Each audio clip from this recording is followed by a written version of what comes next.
नमस्कार। आइए सुनते हैं मुंशी प्रेमचंद की कहानी मंदिर और मस्जिद। चौधरी इतर अली कड़े की बड़े जागीरदार थे। उनके बुजुर्गों ने शाही जमाने में अंग्रेजी सरकार की बड़ी बड़ी खिदमत की थी। उनके बदले में यह जागीर मिली थी। अपने सुप्रबंधन से उन्होंने अपनी मिल्कियत और भी बढ़ा ली थी और अब इस इलाके में उनसे ज़्यादा धनी मनी कोई और आदमी न था। अंग्रेज हुक्काम जब इलाके में दौरा करने जाते तो चौधरी साहब की मिजाज पुरसी के लिए ज़रूर आते थे, मगर चौधरी साहब खुद किसी हाकिम को सलाम करने न जाते, चाहे वह कमिश्नर ही क्यों ना हो। उन्होंने कचहरियों में न जाने का व्रत सा कर लिया था। किसी इजलास दरबार में भी न जाते थे। किसी हाकिम के सामने हाथ बात कर खड़ा होना और उनकी हर एक बात पर जी हुजूर करना अपनी शान के खिलाफ समझते थे। यथासाध्य किसी मामले मुकदमे में ना पड़ते थे, चाहे अपना नुकसान ही क्यों ना होता हो। यह काम सुलह आने मुख्तारों के हाथ में था। वे 100 करे या 100 के 1। फारसी और अरबी के आलिम थे। सरा के बड़े पाबंद, सूद को हराम समझते, 5 वक्त की नमाज अदा करते, 30 रोजे रखते और नित्य कुरान का पाठ करते थे। मगर धार्मिक संकीर्णता कहीं छू तक नहीं गई थी। प्रातःकाल गंगा स्नान करना उनका नित्य नियम था।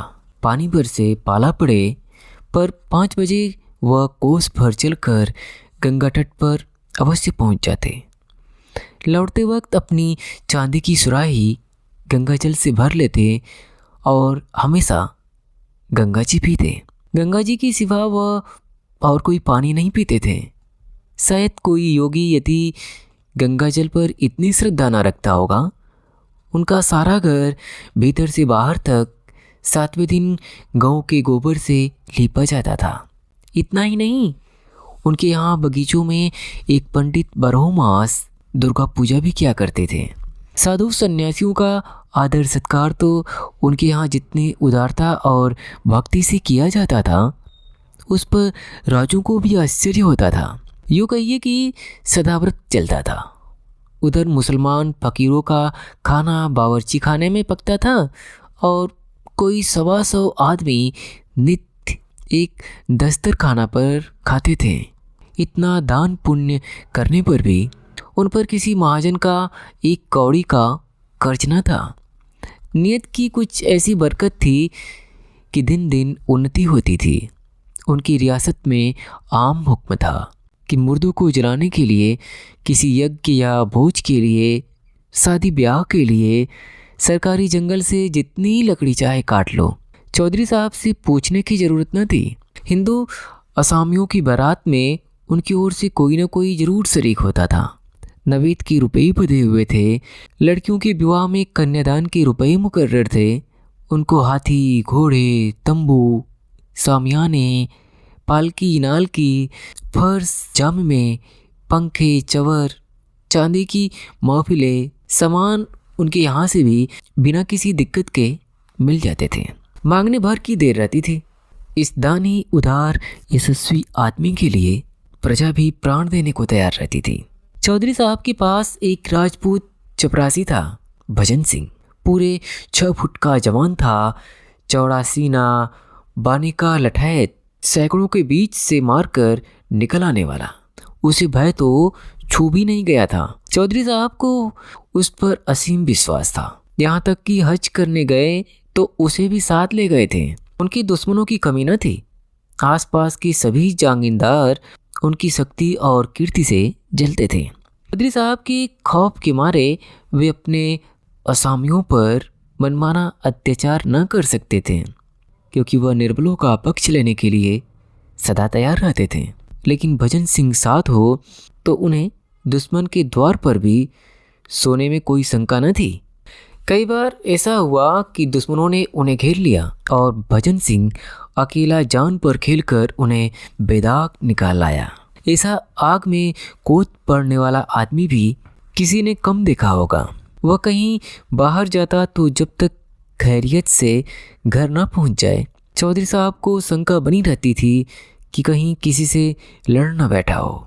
बस पालतू भेड़ों की सी दशा थी, जो जंजीर से छूटते ही किसी न किसी से टक्कर लेने दौड़ता है। तीनों लोगों में चौधरी साहब के सिवा उसकी निगाहों में और कोई था ही नहीं। बादशाह कहो, मालिक कहो, देवता कहो, जो कुछ थे चौधरी साहब थे। मुसलमान लोग चौधरी साहब से जला करते थे। उनका ख्याल था कि वह अपने दीन से फिर गए हैं। ऐसा विचित्र जीवन सिद्धांत उनकी समझ में क्यों कर आता? मुसलमान सच्चा मुसलमान है तो गंगा जल क्यों पिए? साधुओं का आदर सत्कार क्यों करे? दुर्गा पाठ क्यों करावे? मुल्लाओं में उनके खिलाफ हंडियां पकती रहती थी और हिंदुओं को जग देने की तैयारियां होती थी। आखिर यह राय कि ठीक जन्माष्टमी के दिन ठाकुर द्वारी पर हमला किया जाए और हिंदुओं का सिर नीचा कर दिया जाए कि चौधरी साहब के बल पर फूले फूले फिरना तुम्हारी भूल है। चौधरी साहब कर ही क्या लेंगे? अगर उन्होंने हिंदुओं की हिमायत की तो उनकी भी खबर ली जाएगी, सारा हिंदू पर निकल जाएगा। अंधेरी रात थी। कड़े के बड़े ठाकुर द्वारे में कृष्ण का जन्मोत्सव मनाया जा रहा था। एक वृद्ध महात्मा पोपले मुंह से तंबूरों पर आलाप रहे थे और भक्तजन ढोल मंजीरे लिए बैठे थे कि इनका गाना बंद हो तो हम अपनी कीर्तन शुरू करें। भंडारी प्रसाद बना रहा था। सैकड़ों आदमी तमाशा देखने के लिए जमा थे। सहसा मुसलमानों का एक दल लाठियां लिए आ पहुंचा और मंदिरों पर पत्थर बरसाना शुरू कर दिया। शोर मच गया। पत्थर कहाँ से आते हैं? ये पत्थर कौन फेंक रहा है? कुछ लोग मंदिर के बाहर निकलकर देखने लगे। मुसलमान लोग तो घात में बैठे थे। लाठियां जमानी शुरू कर दी। हिंदुओं के हाथ में उस समय ढोल मंजीरे की सिवा और क्या ही था। कोई मंदिर में आ छिपा, कोई किसी दूसरी तरफ भागा। चारों तरफ शोर मच गया। चौधरी साहब को भी खबर हुई। भजन सिंह से बोले, ठाकुर देखो तो क्या शोरगुल है, जाकर बदमाशों को समझा दो और न माने तो 2-4 हाथ भी चला देना, मगर खून खच्चर न होने पाए। ठाकुर यह शोरगुल सुनकर दांत पीस रहे थे। दिल पर पत्थर की सिल रखे बैठे थे। यह आदेश सुना तो मुँह मांगी मुराद पाई। शत्रु भजन डंडा कंधे पर रखा और लपके हुए मंदिर पहुंचे।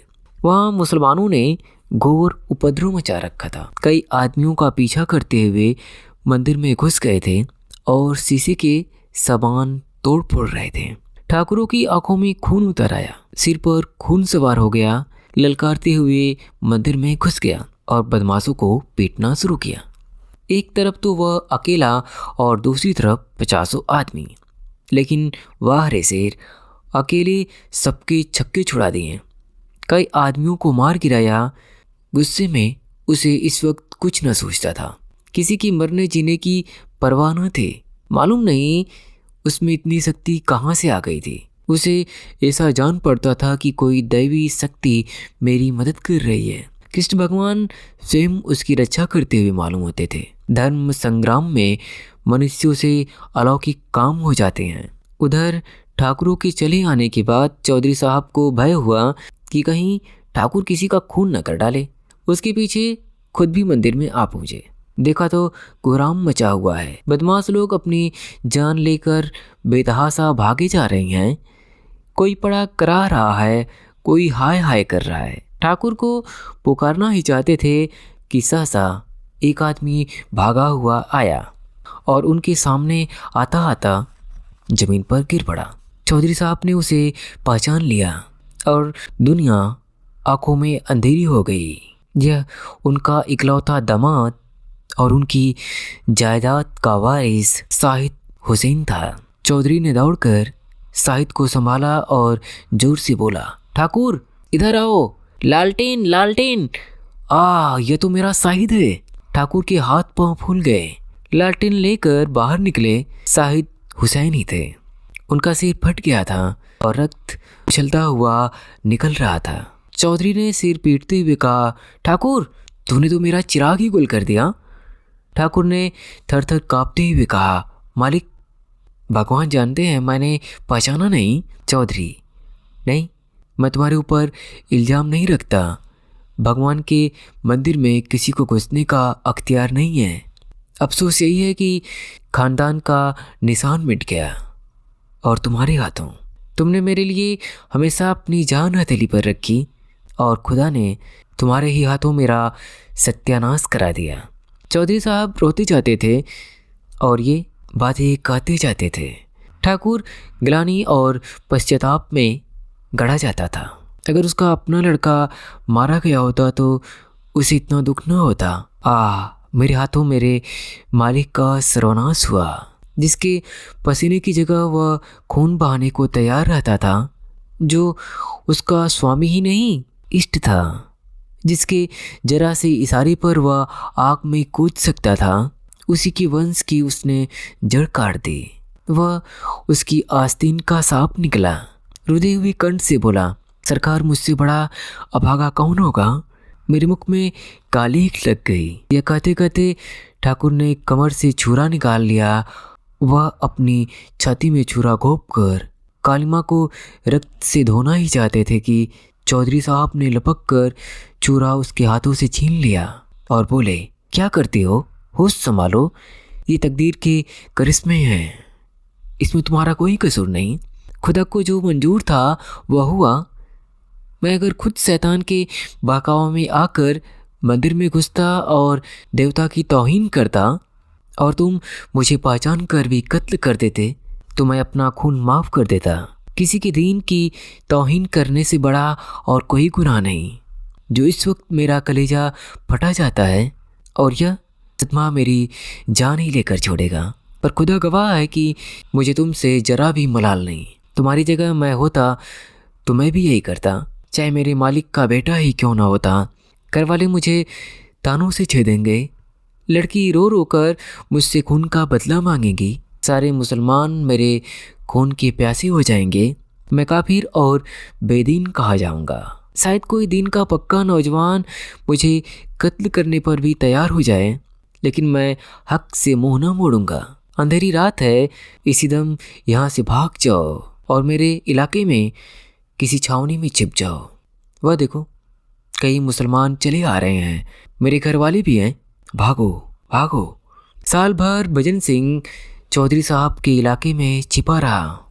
एक और मुसलमान लोग उसकी टोह में लगे रहते थे, दूसरी ओर पुलिस, लेकिन चौधरी उसे हमेशा छिपाते रहते थे। अपने समाज के ताने सहे, अपने घर वालों का तिरस्कार सहा, पुलिस की वार सहे, मुल्लाओं की धमकियां सहीं, पर भजन सिंह की खबर किसी को कानो कान न होने दी। ऐसे वफादार स्वामी भक्त सेवक को वह जीते जी निर्दयी कानून के पंजे में न देना चाहते थे। उनके इलाके की छावनियों में कई बार तलाशियां हुई। मुल्लाओं ने घर के नौकरों, मामाओं, लौड़ियों को मिलाया, लेकिन चौधरी ने ठाकुरों को अपने आसानों की भांति छिपाए रखा।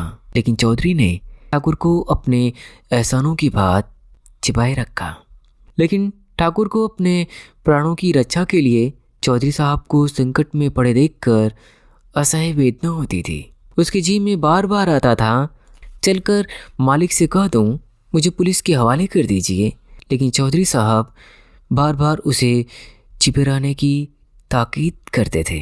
जाड़ों के दिन थे। चौधरी साहब अपने इलाके का दौरा कर रहे थे। अब वह मकान पर बहुत कम रहते थे। घर वालों के सब बाड़ों से बचने का यही उपाय था। रात को खाना खाकर लेटे ही थे कि भजन सिंह आकर सामने खड़ा हो गया।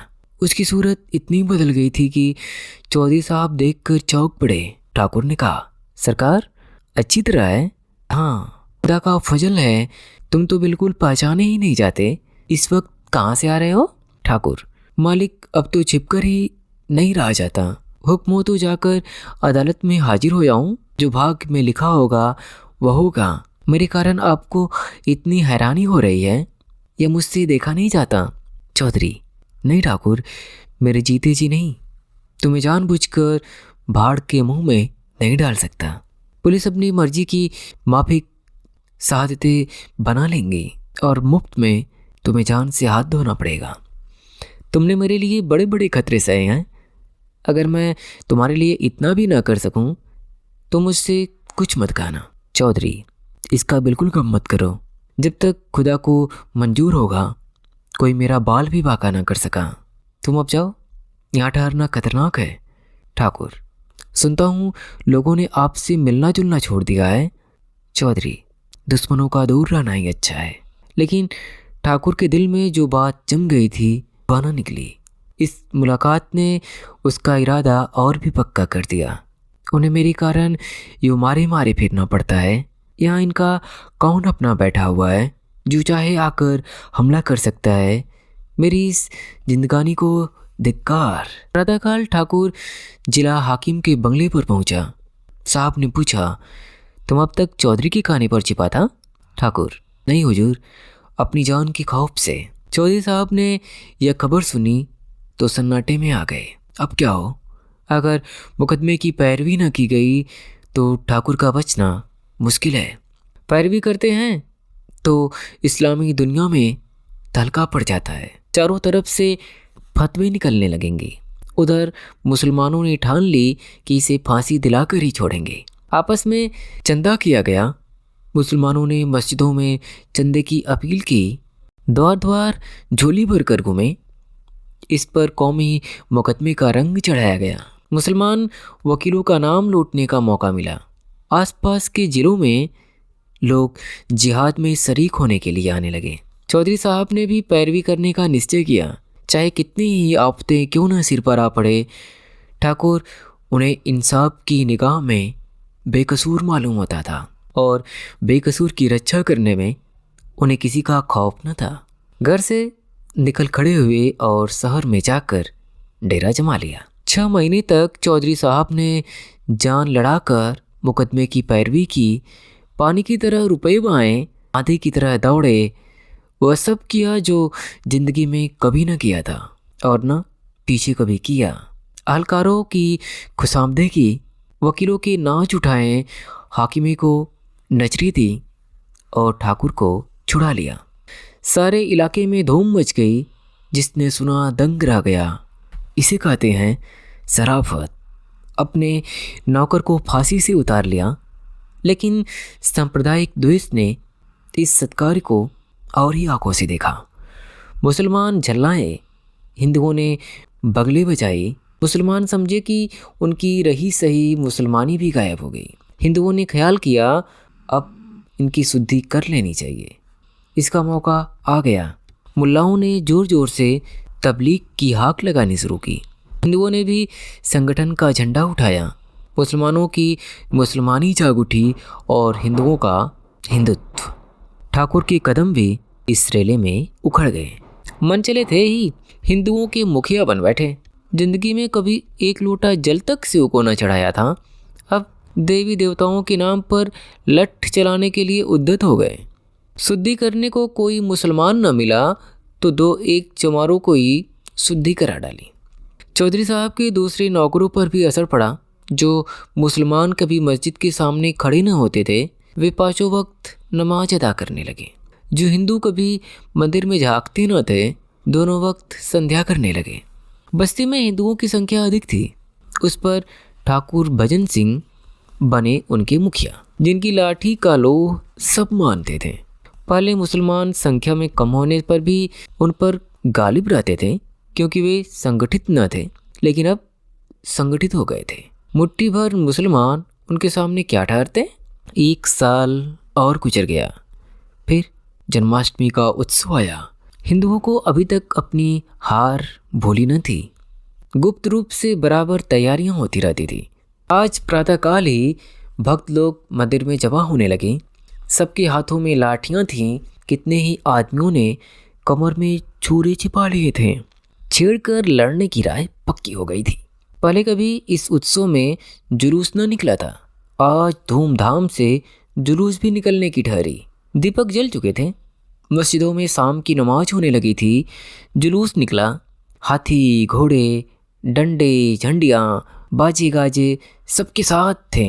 आगे आगे भजन सिंह अपने अखाड़े के पट्ठों को लिए अकड़ते चले जाते थे। जामा मस्जिद सामने दिखाई दी। पट्ठों ने लाठियाँ संभाली।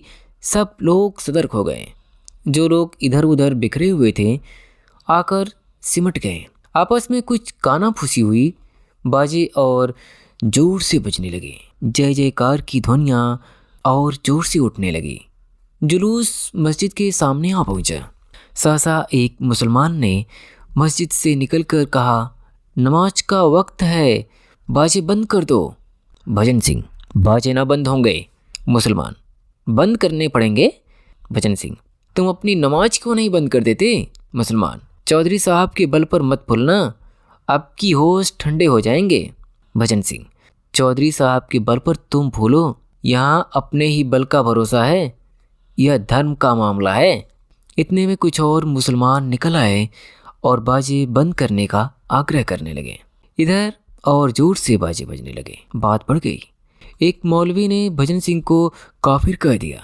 ठाकुर ने उसकी दाढ़ी पकड़ ली। फिर क्या था, सुरमा लोग निकल पड़े। मारपीट शुरू हो गई। ठाकुर हल्ला मारकर मस्जिद में घुस गए और मस्जिद के अंदर मारपीट होने लगी। यह नहीं कहा जा सकता कि मैदान किसके हाथ रहा। हिंदू कहते थे हमने खदेड़ खदेड़ कर मारा, मुसलमान कहते थे हमने वह मार मारी थी कि फिर सामने नहीं आएंगे। पर इन विवादों के बीच में एक बात मानते थे और वह यह थी कि ठाकुर भजन सिंह की अलौकिक वीरता। मुसलमानों का कहना था कि ठाकुर ना होता तो हम किसी को जिंदा न छोड़ते। हिंदू कहते थे कि ठाकुर सचमुच महावीर का अवतार है। इसकी लाठियों में उन सबों के छक्के छुड़ा दिए। उत्सव समाप्त हो चुका था। चौधरी साहब दीवान खाने में बैठे हुए हुक्का पी रहे थे। उनका मुख लाल था, त्योरियां चढ़ी हुई थी और आंखों से चिंगारियां निकल रही थी। खुदा का घर नापाक किया गया, यह ख्याल रह रहकर उनके कलेजे को भसूसता था। जालिमों को लड़ने के लिए क्या नीचे मैदान में जगह न थी। खुदा के पाक घर में खून खच्चर, मस्जिद की यह बेरूमती। मंदिर भी खुदा का घर है और मस्जिद भी। मुसलमान किसी मंदिर को नापाक करने के लिए सजा के लायक हैं, क्या हिंदू मस्जिद को नापाक करने के लिए उसी सजा के लायक नहीं। और यह हरकत ठाकुर ने की। इसी कसूर के लिए तो उसने मेरे दामाद को कत्ल किया। मुझे मालूम होता कि उसके हाथों ऐसा खेल होगा तो उसे फांसी पर चढ़ने देता। क्यों उसके लिए इतना हैरान, इतना बदनाम, इतना जिरबार होता। ठाकुर मेरा वफादार नौकर है। उसने बारहा मेरी जान बचाई, मेरे पसीने की जगह खून बहाने को तैयार रहता है। लेकिन आज उसने खुदा के घर को नापाक किया है और उसे इसकी सज़ा मिलनी चाहिए। इसकी सज़ा क्या है? जहन्नुम। जहन्नुम की आग के सिवा इसकी और कोई सज़ा नहीं है। इसने खुदा के घर को नापाक किया, उसने खुदा की तौहीन की, खुदा की तौहीन। सहसा ठाकुर भजन सिंह आकर खड़े हो गए। चौधरी साहब ने ठाकुर को क्रोधोन्मत्त आंखों से देखकर कहा, तुम मस्जिद में घुसे थे? भजन सिंह, सरकार, मौलवी लोग हम लोगों पर टूट पड़े हैं। चौधरी, मेरी बात का जवाब दो। जी, तुम मस्जिद में घुसे थे? भजन सिंह, जब उन लोगों ने मस्जिद के भीतर से हमारे ऊपर पत्थर फेंकना शुरू किया तब हम लोग उन्हें पकड़ने के लिए मस्जिद में घुस गए। चौधरी, जानते हो मस्जिद खुदा का घर है? भजन सिंह, जानता हूँ हुजूर। क्या इतना भी नहीं जानता? चौधरी, मस्जिद खुदा का वैसा ही पाक घर है जैसे मंदिर। भजन सिंह ने इसका कुछ जवाब न दिया। चौधरी, अगर कोई मुसलमान मंदिर को नापाक करने के लिए गर्दन जदनी है तो हिंदू भी मस्जिद को नापाक करने के लिए गर्दन जदनी है। भगत सिंह इसका कुछ जवाब न दे सका। उसने चौधरी साहब को कभी इतने गुस्से में ना देखा था। चौधरी, तुमने मेरे दामाद का कत्ल किया और मैंने तुम्हारी पैरवी की। जानते हो क्यों? इसलिए कि मैं अपने दामाद को उस सज़ा के लायक समझता था जो तुमने उसे दी। अगर तुमने मेरे बेटे को या मुझी को उस कसूर के लिए मार डाला होता तो मैं तुमसे खून का बदला ना मांगता। वही कसूर आज तुमने किया है। अगर किसी मुसलमान ने मस्जिद में तुम्हें जहन्नुम में पहुंचा दिया होता तो मुझे सच्ची खुशी होती, लेकिन तुम बेयाओं की तरह वहाँ से बचकर निकल आए। क्या तुम समझते हो खुदा तुम्हें इस फेल की सजा ना देगा? खुदा का हुक्म है कि जो उसकी तौहीन करे उसकी गर्दन मार देनी चाहिए। यह हर एक मुसलमान का फर्ज है। चोर अगर सजा ना पावे तो क्या वह चोर नहीं है? तुम मानते हो या नहीं कि तुमने खुदा की तौहीन की है? ठाकुर इस अपराध से इनकार न कर सका। चौधरी साहब के सत्संग ने हर धर्मी को दूर कर दिया था। बोले, हाँ साहब, यह कसूर तो हो गया। चौधरी, इसकी जो सज़ा तुम दे चुके हो वह सज़ा खुद लेने के लिए तैयार हो? ठाकुर, मैंने जानबूझकर तो दुल्हा मियाँ को नहीं मारा था। चौधरी, तुमने न मारा होता तो मैं अपने हाथों से मारता, समझ गए?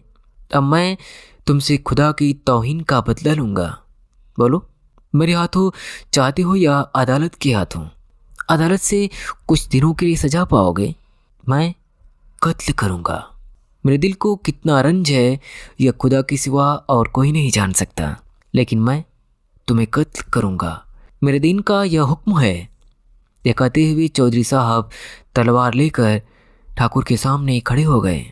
विचित्र दृश्य था। एक बूढ़ा आदमी सिर के बाल पके, कमर झुकी, तलवार लिए एक देव के सामने खड़ा था। ठाकुर लाठी के एक ही वार से उनका काम तमाम कर सकता था, लेकिन उसने सिर झुका दिया। चौधरी के प्रति उसके रोम रोम में श्रद्धा थी। चौधरी साहब अपने दीन के इतने पक्के हैं, इसकी उसने कभी कल्पना तक न की थी। उसे शायद धोखा हो गया था कि वह दिल से हिंदू है। जिस स्वामी ने उसे फांसी से उतार लिया, उसके प्रति हिंसा या प्रतिकार का भाव उसके मन में क्यों कर रहा था? वह दिलेर था और दिलेरों की बात निष्कपट था। उसे इस समय क्रोध न था, पश्चाताप था। दीन कहता था मारो, सज्जनता कहती थी छोड़ो। दीन और धर्म में संघर्ष हो रहा था। ठाकुर ने चौधरी का असमंजस देखा, गदगद कंठ से बोला, मालिक, आपकी दया मुझ पर हाथ न उठाने देगी। अपने पाले हुए सेवक को आप मार नहीं सकते, लेकिन यह सिर आपका है। आपने इसे बचाया था, आप इसे ले सकते हैं। ये मेरे पास आपकी अमानत थी, वह अमानत आपको मिल जाएगी। सवेरे मेरे घर किसी को भिजवा कर मंगवा लीजिएगा। यहाँ दूंगा तो उपद्रव खड़ा हो जाएगा। घर पर कौन जानेगा किसने मारा? जो भूल चूक हुई क्षमा कीजिएगा। यह कहता हुआ ठाकुर वहाँ से चला गया। अभी आप सुन रहे थे मुंशी प्रेमचंद की कहानी। अगर आपको हमारी स्टोरी टेलिंग पसंद आए तो वीडियो को लाइक करिएगा, चैनल को सब्सक्राइब करिएगा।